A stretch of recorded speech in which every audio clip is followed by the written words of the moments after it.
Oh, it does. Atlanta. Now, this might be a reach. Think somebody call me stupid? Nah. Yes, they will. I got Atlanta winning the South. Yeah. I think Kirk Cousins is the massive difference maker because he walks into a situation in which they got a quality running back in Bijan Robinson from Texas, second-year player. They got Kyle Pitts, monster tight end from, where's the University of Florida. They got wide receivers, Drake London, ex-USC. In other words, they got a lot of skilled people, but they haven't had a quarterback. Now they got Kirk Cousins who throws it and throws it and throws it. So that's going to be fun. What they did, though, in the offseason, and when I thought they were going to draft defense, instead they took Michael Penix, the quarterback of the future. What they did right before camps open is they made a trade to get Matthew Judon. That's a Pro Bowl linebacker who was with Belichick in New England. Got great credentials. He's a fiery leader.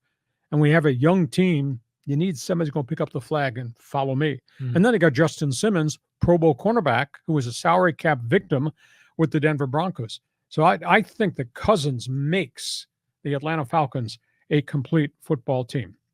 Tampa Bay, they got Baker Mayfield, and he's got a little bit of gunslinger in him, and he kind of became popular last year. He washed out of Cleveland. A lot of people thought that they'd much rather have Baker than the amount of money in the draft picks they traded to get Deshaun Watson. But Mayfield bounced around, went to Tampa, had a pretty good statistical season. He's got a couple of really good wide receivers, led by Mike Evans and a guy from Penn State. Don't know that they got enough running game, but Mayfield likes to throw the football. They do play hard defense, really rugged defense. So that's going to be fun watching.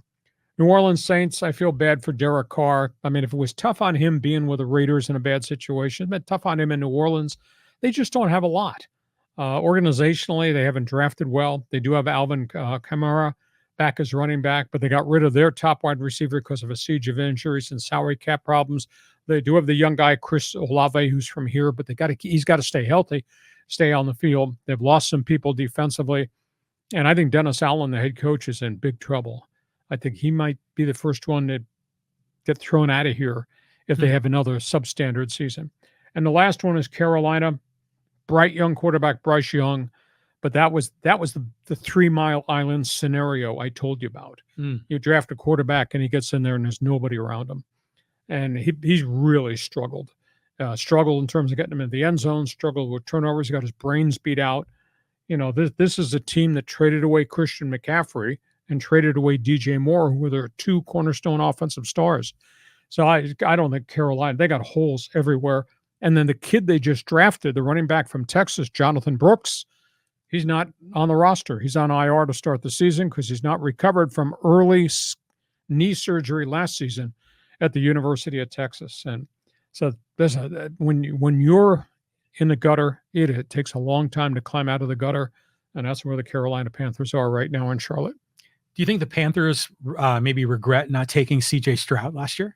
Everybody probably regrets not looking longer at C.J. Stroud. But Bryce Young, there's no doubt. I mean, he had a great career. He was a really good football player. But that being said, you need people around you, and we don't have that in Charlotte right now.